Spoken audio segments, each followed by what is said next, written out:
Greeting to all. Here we are going to present our project Sensorix. I am Muhammad Iqbal. I am Ibrahim. And I'm Naja. This voting machine is used for preventing false voting, etc. And the brain of this Sensorix are Arduino Uno.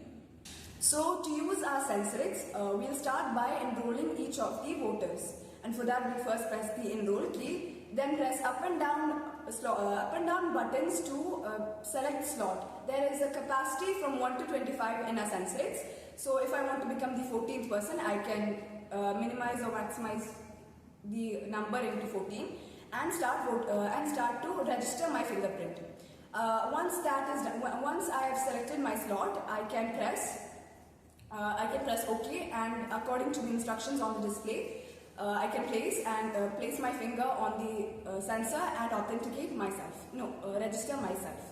After that is done, it is time to vote, and for that, first I have to authenticate myself to do that.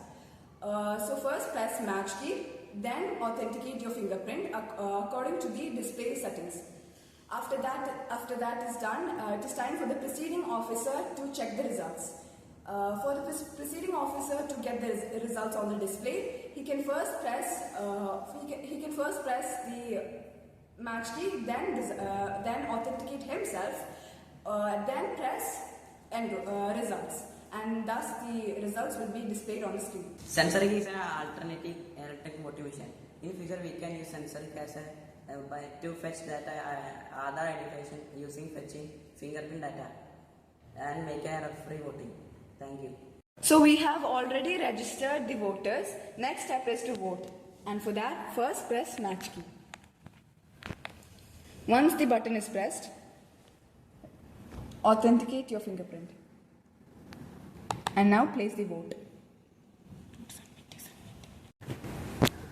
And now for the presiding officer to get the results, first press the match key and authenticate his finger.